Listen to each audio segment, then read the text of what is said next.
जय हिंद दोस्तों, हमारे अडल्ट इन्फॉर्मेशन में आपका बहुत बहुत स्वागत है। दोस्तों ये ऑनलाइन पेपर जो हुआ था 2022 में, दिसंबर से लेकर 2021 दिसंबर से लेकर 2022 में जनवरी तक जो एग्ज़ाम हुआ था, 27 दिन का जो एग्ज़ाम हुआ था ऑनलाइन पेपर CTET जो हुआ था एग्ज़ाम, उसी का पेपर प्रीवियस पेपर है। दोस्तों अगर आप हमारे चैनल पर पहली बार आए हैं तो चैनल को सब्सक्राइब कर लीजिए और बेल आइकन को दबा दीजिए।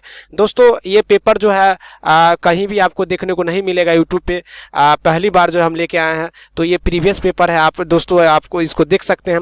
और जहां भी कोई परेशानी है, चाहे आपको कोई तरह की प्रश्न में दिक्कत है, तो आप कमेंट बॉक्स में जरूर जवाब दे सकते हैं। अगर आप इसका पार्ट 1 दोस्तों, अगर आप ये CDP का पेपर अगर पार्ट 1 दोस्तों अगर देखना चाहते हैं तो डिस्क्रिप्शन में लिंक है, या आप जो है चैनल पे जाकर और प्ले लिस्ट बना हुआ है, वहाँ प्ले लिस्ट में जाके और CDP के सेक्शन को देख सकते हैं। मैथ का अलग आपको सेक्शन मिलेगा, CDP का अलग मिलेगा, इंग्लिश का अलग सेक्शन मिलेगा, संस्कृत का अलग और मैथमेटिक्स का अलग सेक्शन मिलेगा, और EVS का अलग दोस्तों। तो दोस्तों 1 to 5 का ये पेपर है और CDP का पेपर है जो कि ऑनलाइन एग्जाम हुआ था, तो उसी का पेपर है दोस्तों। अगर आप हमारे चैनल पर पहली बार आए तो चैनल को सब्सक्राइब कर लीजिए और देखिए दोस्तों, बहुत ही मज़ेदार क्वेश्चन है और आपको पूरा ट्रिक के साथ हम बताएंगे किस प्रकार से कौन सा आंसर कब दिया जाएगा और क्या पैटर्न क्या है। पैटर्न आपको इससे ये पता चलेगा प्रीवियस पढ़ने से, जो पैटर्न क्या है, क्वेश्चन का पैटर्न क्या पूछता है और कौन सा समय में जो कौन सा पैटर्न को चेंज किया है, कौन सा टफ क्वेश्चन था,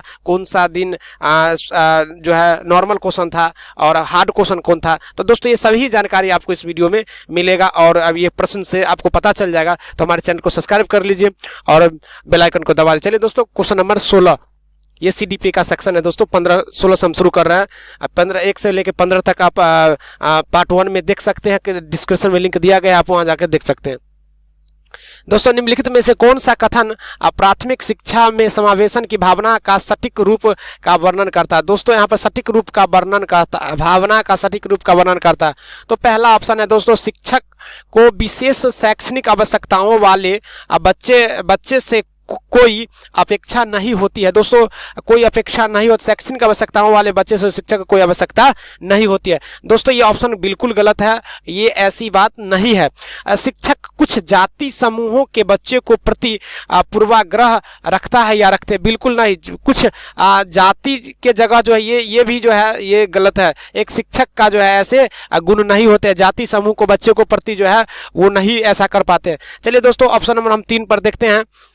3 में कह रहा है दोस्तों, शिक्षक सांस्कृतिक रूप से उत्तरदायी शिक्षा शास्त्र का प्रयोग करता है या करती है। दोस्तों बिल्कुल सही है दोस्तों, शिक्षक को सांस्कृतिक रूप से जो है उत्तरदायी शिक्षा शास्त्र का जो है प्रयोग करते हैं, जो बिल्कुल ऑप्शन नंबर 3 सही होगा दोस्तों। आंसर 3 होगा। देखिए दोस्तों हम ऑप्शन नंबर 4 को भी पढ़ के बताएंगे ताकि आपको ये पता चले जो ऑप्शन जो है आखिर चौथा क्यों नहीं हुआ। तो दोस्तों मैंने कई बार बताया, केवल मानक यहाँ पर देखिए दोस्तों केवल का प्रयोग किया गया है, तो ये ऑप्शन गलत हो जाएगा दोस्तों। जहां केवल देखिए वहां काट दीजिए, इस बार की हम गारंटी देते हैं। 2011 से CTET पेपर हुआ शुरू, तो आप जाकर क्वेश्चन बैंक में देख सकते हैं, केवल आज तक आंसर नहीं हुआ। चलिए दोस्तों हम 16 नंबर प्रश्न की ओर चलते हैं।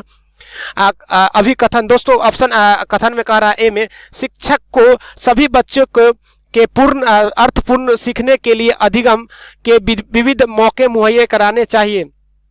तर्क B में दोस्तों कह रहा है, सभी बच्चों को सीखने की क्षमता होती है। दोस्तों कुछ इस बार जो है कुछ अलग टाइप के क्वेश्चन पूछा गया था ऑनलाइन में, जैसा कि आप देख पा रहे हैं स्क्रीन पर। पहला ऑप्शन कहा था A और R दोनों सही है। दोस्तों A और R दोनों सही है। उसके बाद कहा था लेकिन R सही व्याख्या नहीं है, बिल्कुल सही कह रहा है A की, जो R A की व्याख्या नहीं कर रहा है, तो ये ऑप्शन गलत है, नहीं कर रहा है व्याख्या। दोस्तों A सही है लेकिन R गलत है जी। A तो सही है लेकिन R तो गलत है ही, बिल्कुल सही कह रहा है दोस्तों। यहाँ पे A और R दोनों सही है दोस्तों। यहाँ पे क्वेश्चन नंबर 17 में 3 नंबर ऑप्शन में A और R दोनों सही है दोस्तों। नहीं, ये बिल्कुल गलत है, दोनों सही कहां से हो सकता है दोस्तों। यहाँ पर चौथा नंबर ऑप्शन कर रहा है A और R दोनों सही है और R सही व्याख्या करता है A की। चलिए दोस्तों ये आपका ऑप्शन नंबर 4 जो है, A और R दोनों सही अपने अपने जगह पर, लेकिन R जो है सही व्याख्या करता है, ये R जो है सही व्याख्या करता है A की। तो दोस्तों यहाँ पर बिल्कुल सही है। चलिए दोस्तों ऑप्शन नंबर हम इसका आंसर हो जाएगा 4। चलिए 18 पे चलते हैं, प्रश्न 18 पर चलते हैं दोस्तों। यहाँ पर दिया गया है दोस्तों, निम्नलिखित में से कौन सा शैक्षणिक प्रणाली अत्यधिक दृष्टिबाधिता से जूझते हुए विद्यार्थियों के समावेशन हेतु प्रभावशाली नहीं है। दोस्तों प्रभावशाली नहीं है, सो यहाँ पर क्वेश्चन में कह रहा है। तो दोस्तों आपको बता दें प्रत्येक और स्पष्ट रूप से बोलना व पढ़ाना ये गलत है दोस्तों। ये प्रत्यक्ष और स्पष्ट रूप से बोलना व पढ़ाना गलत है, प्रभावशाली नहीं है दोस्तों, यहाँ पर ये कह रहा है। इसलिए ये अगर नहीं रहता तो यहाँ पे आंसर ये हो सकता था, लेकिन यहाँ पे नहीं, इसलिए आंसर नहीं होगा दोस्तों। 3 आयामी नक्शों का चार्ट बिल्कुल सही है, लेकिन यहाँ पे नहीं लगा, इसलिए ये भी गलत ऑप्शन हो जाएगा दोस्तों। क्वेश्चन ऑप्शन नंबर 3 पर दोस्तों हम आते हैं। ऐसी किताबें और बोर्ड जिनको छुआ या महसूस किया जा सकता है, बिल्कुल ये सही है, लेकिन नहीं है, जिसके वजह से ये ऑप्शन गलत है दोस्तों। सीटीटी की एक बात दोस्तों ध्यान में आप रखिए, प्रत्येक ऑप्शन सही होता है, लेकिन एक ऑप्शन उससे बेटर ऑप्शन जो है सही होता है, लेकिन ये 3 का 3 ऑप्शन सही है, लेकिन नहीं लगा हुआ, इसलिए ये आंसर गलत है दोस्तों। आइए, दृश्यात्मक प्रस्तुतिकरण देने के लिए कंप्यूटर का उपयोग, दोस्तों ये ऑप्शन आपका गलत है, और आंसर के अकॉर्डिंग, प्रश्न के अकॉर्डिंग जो है दोस्तों आंसर ये आपका ये सही होगा, और ये प्रश्न जो है आपका ऑप्शन नंबर 4 सही होगा। दोस्तों समय लगेगा, लेकिन हम कोशिश करेंगे पूरा प्रश्न को जो है क्लियर करके आपको हम समझाने का कोशिश करेंगे। दोस्तों क्वेश्चन नंबर 19 पर चलते हैं। क्वेश्चन नंबर 19 में दोस्तों यहाँ पे बताया जा रहा है, निम्नलिखित में से कौन सा एक सहगामी अधिगम युक्ति है। दोस्तों सहगामी अधिगम युक्ति अगर आपको आता है जरूर कमेंट बॉक्स में जवाब कीजिए दोस्तों। यहाँ पर ढालना बिल्कुल गलत है, ये नहीं है सहगामी युक्ति। समाजीकरण, पृथकीकरण ये भी गलत है दोस्तों, ये भी नहीं हो सकता। पारस्परिक रूप से प्रश्न करना, जी बिल्कुल, पारस्परिक जहां रहे दोस्तों वहां आप आंसर जरूर लगाइए, ये बात की हम गारंटी लेते हैं, ये ऑप्शन सही होता है दोस्तों, ये आंसर हो जाएगा। लेकिन क्रमबद्धता जो है सहगामी अधिगम जो युक्ति नहीं है, ये भी गलत है दोस्तों, ऑप्शन नंबर आपका 3 सही हो जाएगा। चलिए दोस्तों क्वेश्चन नंबर 20 की तरफ चलते हैं। 20 में प्रश्न कह रहा है दोस्तों, मोहन ने विद्यार्थियों को आयतन की समझ बनाने के लिए भिन्न धारिता वाले बर्तन दिए। फरहान ने अपने विद्यार्थियों को कूड़े को यांत्रिक कार्य बनाने की संभावनाओं पर मानस मंथन करने के लिए कहा। दोनों अध्यापक अपनी कक्षा में किस शिक्षण शास्त्रीय युक्ति का प्रयोग कर रहे हैं। दोस्तों किस, मतलब एक टीचर है जो कि कुछ धारिता बर्तन बनाने के लिए देता है, कुछ कचरे को, कूड़े को जो है यांत्रिक बनाने के लिए देता है। तो दोस्तों यहाँ पे आपका आंसर हो जाएगा दोस्तों व्यवहारवाद। नहीं दोस्तों, व्यवहारवाद ये बिल्कुल गलत है, ये नहीं हो सकता है। स्पष्ट अनुदेशन, जी नहीं, बिल्कुल गलत है, ये अलग अलग है। सक्रिय अनुकूल बिल्कुल गलत है दोस्तों। यहाँ पर रचनावाद की जो है युक्ति का जो है ये जो किया जा रहा है, प्रयोग किया जा रहा है। तो दोस्तों यहाँ पर ऑप्शन नंबर आपका रचनावाद हो जाएगा। चलिए क्वेश्चन नंबर प्रश्न 21 की तरफ चलते हैं दोस्तों। यहाँ पे दिया गया है, सतत और व्यापक मूल्यांकन में इनमें से क्या शामिल है। दोस्तों क्या शामिल है तो हमको आपको बताना है क्या शामिल है दोस्तों। तो चलिए दोस्तों 21 नंबर प्रश्न में पहला ऑप्शन में कह रहा है मूल्यांकन के मापदंडों और उपकरणों की योजना बनाना। ये क्वेश्चन दिया, ऑप्शन दिया गया है दोस्तों। शिक्षकों द्वारा सावधानी पूर्वक रिकॉर्ड अभिलेख को तैयार करना। 3 नंबर में कहता है बच्चों का समय समय पर परीक्षण करना और उनके श्रेणीबद्ध करना। दोस्तों सब ऑप्शन आपको लग रहा होगा सही लग रहा होगा ऑप्शन। ऑप्शन 4 में दोस्तों कह रहा है शिक्षण को अधिगम प्रक्रिया के साथ एकीकृत करना। दोस्तों 2 भी सही है और 4 भी सही है, लेकिन यहाँ पे 1 2 3 1 2 और 4 दोस्तों सही है। यहाँ पर एक ये गलत है, तो ऑप्शन नंबर 4 हो जाएगा दोस्तों, यानी कि आपका जो है 4 हो जाएगा। 21 का 4 यानी कि ये गलत है। बाद में कि शिक्षण को अधिगम प्रक्रिया के साथ एकीकृत करना बिल्कुल सही है दोस्तों। चलिए क्वेश्चन नंबर हम 22 की तरफ चलते हैं दोस्तों। अभी तक आपने शेयर नहीं किया तो जरूर शेयर कर दीजिए और लाइक कर दीजिए। और चलिए दोस्तों क्वेश्चन नंबर 22 की तरफ हम आते हैं। बच्चों का विकास इनमें से किसका परिणाम है दोस्तों। किसका परिणाम। ऑप्शन 1 अनुवांशिकता और वातावरण के बीच परस्पर अंतःक्रिया। दोस्तों यहाँ पर 22 का पहला ऑप्शन केवल वातावरण। मैंने कई बार बताया दोस्तों जब भी केवल रहे तो आंसर हटा देना है, आंसर ये सीटेट में नहीं होगा। आप 2012-11 से जो सीटीटी एग्जाम हो रहा है वहां जाके आप चेक कर सकते हैं, देख सकते हैं दोस्तों। ये नहीं, केवल विद्यालय और शिक्षक का बिल्कुल गलत है दोस्तों। केवल अनुवांशिक 2 ऑप्शन आपको बच गया दोस्तों। ये और ये तो गरकाठी दिए हैं दोस्तों अनुवांशिक, और ये ऑप्शन आपका सही होगा दोस्तों। चलिए अनुवांशिकता और वातावरण के बीच परस्पर अंतःक्रिया होगा दोस्तों। चलिए क्वेश्चन नंबर 23 पे चलते हैं हम। 23 नंबर क्वेश्चन बता रहा है दोस्तों यहाँ पे सना ने अपनी कमीज का बटन बंद करने व कलम पकड़ना सीखने से पहले गिलास और बोतल पकड़ना सीख लिया।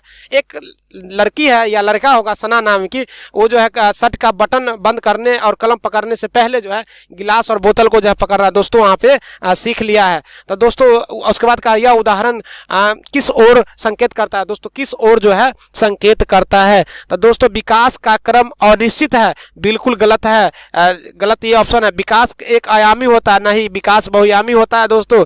ये ऑप्शन में विकास की दिशा अधोगामी है दोस्तों, बिल्कुल सही जवाब होगा। विकास की दिशा जो यहाँ पे जो है अधोगामी है। चलिए ऑप्शन नंबर 3 आंसर होगा दोस्तों। लेकिन चौथा ऑप्शन में कहता है दोस्तों विकास की दिशा शीर्षगामी है, जी नहीं, यानी कि ये भी ऑप्शन आपका गलत है। तो चलिए दोस्तों, यानी कि जो आपको समझ में आ गया होगा, ऑप्शन नंबर 3 सही है दोस्तों। CTET जो आपका समय लेता है और आपको रटना नहीं पड़ेगा, आपको क्वेश्चन का लैंग्वेज समझना है, क्वेश्चन क्या कह रहा है, हमको ऑप्शन में क्या दिया गया है वो आपको देखना पड़ता है दोस्तों। चलिए क्वेश्चन नंबर 24 की तरफ हम दोस्तों चलते हैं। विकास के किस क्षेत्र का संबंध बौद्धिक सामर्थ्यों जैसे कि ध्यान, स्मृति, समस्या समाधान, कल्याण और रचना करने से है? दोस्तों यहाँ पर ऑप्शन में है संवेगात्मक क्षेत्र, सामाजिक क्षेत्र, संज्ञानात्मक क्षेत्र और शारीरिक क्षेत्र। दोस्तों आपका संज्ञानात्मक क्षेत्र जो ऑप्शन हो जाएगा। बहुत ही बेहतर क्वेश्चन है, बहुत ही कई बार पूछा गया प्रश्न है दोस्तों, ये आपको पूछा गया था, ऑनलाइन एग्जाम हुआ था उसमें दोस्तों। यहाँ पर 25 नंबर प्रश्न में कहता है प्रगतिशील कक्षा में एक प्रभावी वातावरण का निर्माण करते समय निम्नलिखित में से किन किन बातों को ध्यान में रखना चाहिए? दोस्तों प्रगतिशील कक्षा में प्रभावी वातावरण निर्माण करने के लिए तो दोस्तों यहाँ पर दिया गया है, तो देखिए यहाँ पे ऑप्शन दिया गया है, 4 आपको ऑप्शन है। इस 4 ऑप्शन में से आपको बताना है, छांट के बताना है जो कौन सा ऑप्शन सही होगा दोस्तों। तो दोस्तों यहाँ पर बताया गया है अन्वेषण को प्रोत्साहित करने के लिए सामग्री को व्यवस्थित करने की विधि, जी बिल्कुल सही है, ये भी होगा दोस्तों। जोखिम लेने में विद्यार्थियों की सहायता करने का तरीका, जी बिल्कुल सही है। उसके बाद जो है एक समान क्षमता वाले विद्यार्थियों के एक समूह में रखना, हमें दोस्तों ये बिल्कुल हमको गलत लग रहा है और गलत है ही दोस्तों, ये गलत है। चलिए एक समान क्षमता वाले एक समूह में नहीं रख सकते हैं। और आकलन की भिन्न भिन्न विधियां, जी बिल्कुल सही है। तो आपको दोस्तों ऑप्शन हो जाएगा 1 और 2 और 3। चलिए ऑप्शन नंबर 3 में 1 2 4, यानी कि ये आंसर हो जाएगा दोस्तों। ये तो 3 कटा हुआ है तो 4 ही ना होगा, तो 1 2 और 4 और 3 जो है दोस्तों नहीं होगा। चलिए दोस्तों क्वेश्चन नंबर 25 समाप्त हुआ। 26 की तरफ हम लोग चलते हैं दोस्तों। राष्ट्रीय शिक्षा नीति से एक प्रश्न जरूर पूछता है और 2020 के शिक्षा नीति का राष्ट्रीय शिक्षा नीति 2020 का प्रस्ताव रखती है कि क्या रखती है दोस्तों? यहाँ पे बहुभाषावाद को बिल्कुल भी बढ़ावा नहीं देना चाहिए, जी बिल्कुल ये जो है गलत ऑप्शन है दोस्तों। प्राथमिक कक्षाओं के बच्चे को उनके घर या स्थानीय भाषाओं में पढ़ाया जाना चाहिए। 2020 का शिक्षा नीति आपको क्या कह रहा है दोस्तों? यही कह रहा है जो प्राथमिक कक्षाओं के बच्चे को उनके घर की या स्थानीय भाषाओं में पढ़ाया जाना चाहिए। आपका ऑप्शन सही होगा दोस्तों, बिल्कुल ये ऑप्शन सही है। ऑप्शन नंबर 2 सही है दोस्तों। ऑप्शन 3 और 4 पढ़ने की आवश्यकता नहीं है दोस्तों। क्वेश्चन नंबर हम 27 की तरफ चलते हैं। अनीता जो कि 4th कक्षा की अध्यापिका है, अपनी कक्षा में एक ऐसी स्थिति का सामना कर रही है जहां कई विद्यार्थी पढ़ाए जा रहे विषयों में उत्साहत महसूस कर रहे हैं। मतलब यहाँ पर दोस्तों कुछ मिस प्रिंटिंग हुआ है दोस्तों, यहाँ पे कर रहे हैं। इस स्थिति में उसे क्या करना चाहिए दोस्तों? उस स्थिति में जो है क्या करना चाहिए? अनीता को क्या करना चाहिए? अपनी 4th कक्षा में जो है टीचर है उसको क्या करना चाहिए? तो दोस्तों ऑप्शन पहले पढ़िए, उसके बाद हम बताते हैं क्या होना चाहिए दोस्तों। यहाँ पर जो है पाठ के विषय में वस्तु को पढ़ाने का सही तरीके पर पुनः चिंतित करें, जी बिल्कुल ये ऑप्शन हमको लग रहा है दोस्तों सही। लेकिन हम कई ऑप्शन सेकंड भी पढ़ लेते हैं। तो मान ले कि विद्यार्थियों को सीखने के लिए सक्षम नहीं, क्या इसे मान लेंगे जब विद्यार्थी सीखने के लिए सक्षम नहीं है? आप एक टीचर है तो कह सकते हैं बच्चा को तुम सीखने लायक नहीं हो, ये बिल्कुल गलत है। बच्चे में जो निगेटिविटी उत्पन्न होगा दोस्तों। यहाँ पर चलिए दोस्तों, इन विद्यार्थियों की अनदेखी करें और विद्यार्थी को तो अनदेखी दोस्तों करना ही नहीं है। कैसे आप टीचर हैं विद्यार्थी की अनदेखी करके निकल जाइएगा? चलिए दोस्तों यहाँ पर क्वेश्चन नंबर 4 पे चल। इन विद्यार्थियों को दंडित करना तो बिल्कुल ही नहीं है। दंडित हम नहीं कर सकते हैं विद्यार्थी को, उनके माता पिता को यानी सूचना उनके माता पिता को देने, बिल्कुल गलत है। तो दोस्तों हमारा ऑप्शन नंबर 1 आंसर हो जाएगा, यानी कि पाठ के विषय वस्तु को पढ़ाने का तरीका पर पुनः चिंतित करें, मतलब पुनः विचार कर सकते हैं किस प्रकार से हम इसको पढ़ा सकते हैं। चलिए दोस्तों यहाँ पे जो है 27 नंबर क्वेश्चन क्लियर हुआ। 28 नंबर की तरफ हम लोग चलते हैं। 28 में जब कोई अध्यापिका किसी विद्यार्थी को उसके विकास के निकटस्थ क्षेत्र पर पहुंचने के लिए सहायता को उनके निष्पादन के वर्तमान स्तर के अनुरूप ढालती है तो अध्यापिका किस नीति का प्रयोग कर रही है? दोस्तों यहाँ पर किस नीति का प्रयोग कर रहे हैं? निकट जो जा रही है तो दोस्तों यहाँ पर पहला ऑप्शन है अंतर पक्षता का प्रदर्शन। दोस्तों पार, देखिए यहाँ पे आ रहा है, कई बार यहाँ पे पार देख देख के स्टूडेंट गलती कर बैठते हैं यहाँ पे। दोस्तों विद्यार्थियों का संज्ञानात्मक द्वंद्व पैदा करना, ये तो बिल्कुल गलत है दोस्तों, वहाँ पे नहीं, सहयोगात्मक अधिगम का बिल्कुल गलत है, सहयोगात्मक भी नहीं दोस्तों, यहाँ पर पार जो है आपका जो है। चलिए दोस्तों क्वेश्चन 19 की तरफ हम चलते हैं। राष्ट्रीय शिक्षा नीति 2020 के अनुसार आकलन के लिए अंतर्निहित सिद्धांत क्या होना चाहिए। दोस्तों यहाँ पर प्रश्न कर रहा है अंतर्निहित सिद्धांत क्या होना चाहिए, तो ऑप्शन 1 में कर रहा है सभी विद्यार्थियों के लिए उनका सीखने और विकास का अनुकूल करना। विद्यार्थियों का वर्ष में अंत में परीक्षाओं के माध्यम से केवल संज्ञानात्मक, दोस्तों अगर संज्ञानात्मक की बात करता है और केवल यहाँ पर दोस्तों लगा हुआ है तो आप एक बात ध्यान में रखिए दोस्तों, केवल वाला आंसर कभी नहीं होता। हम कई बार आपको आपका चैनल, हम अपना चैनल के माध्यम से आपको बता दिए हैं केवल वाला आंसर नहीं होता दोस्तों, ये पहले ही गलत है। आप लिख के ले लीजिए और आप जाके पेपर उल्टा के देख लीजिए, और ये केवल लगा हुआ दोस्तों, पहले आंसर पढ़ेंगे नहीं और रटने की बात कर रहा है दोस्तों, ये भी आंसर समाप्त हो जाएगा। तो बच गया हमको एक। तो दोस्तों अगर आपको अगर नहीं आ रहा है, ज़्यादा दिक्कत परेशानी हो रहा है, तो आप ऑप्शन नंबर 1 पर मारिए और ये भी सही, एक ही सही है दोस्तों। चलिए दोस्तों ये आंसर नंबर ये 29 का 1 हो जाएगा दोस्तों। हम गारंटी देते हैं दोस्तों इस बात की, आप जाकर प्रीवियस पेपर बनाइए, और प्रीवियस पेपर ही दिया गया है, ये 2022 में एग्जाम हुआ था उसका पेपर है। आप 2011, 12, 13, 14 जितना सीटेट हुआ जाके बनाइए, हम गारंटी देते हैं ये सब आंसर नहीं है और नहीं हुआ है, नहीं होगा भविष्य में दोस्तों, इस बात की हम गारंटी देते हैं।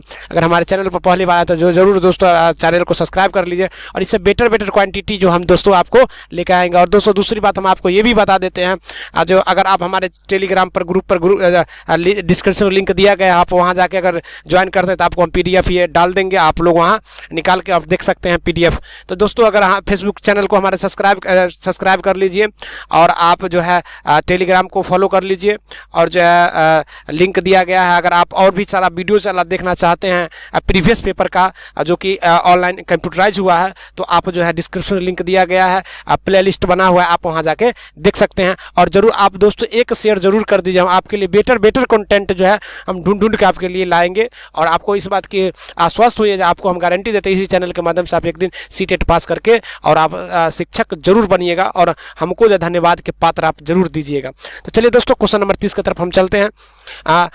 हाइंस की दुविधा पर बच्चों की प्रतिक्रिया के आधार पर लॉरेंस कोलबर्ग ने इस विकास की विभिन्न अवस्थाओं को प्रतिपादित किया है। दोस्तों हाइंस का जो है कि दुविधा जो है सो बच्चों को जो है प्रतिक्रिया के आधार पर, तो पहला ऑप्शन है सामाजिक विकास। दोस्तों सामाजिक विकास, नैतिक विकास, व्यक्तिगत विकास और मनोवैज्ञानिक विकास। तो दोस्तों यहाँ पर जो है हाइंस के अनुसार जो है ये विकास जो व्यक्तिगत विकास जो है सो हो जाएगा दोस्तों। तो आंसर 30 का दोस्तों 1 हो जाएगा, सॉरी माफ कीजिएगा, आंसर 3 हो जाएगा। तो चलिए दोस्तों ये गलत आपका है, ये गलत है, आप इसका थ्योरी पढ़िएगा तो आपको पता चलेगा दोस्तों, कम समझ में आया होगा। तो चलिए हमको आप सभी को जो है वीडियो देखने के लिए धन्यवाद। फिर मिलते हैं नेक्स्ट वीडियो में।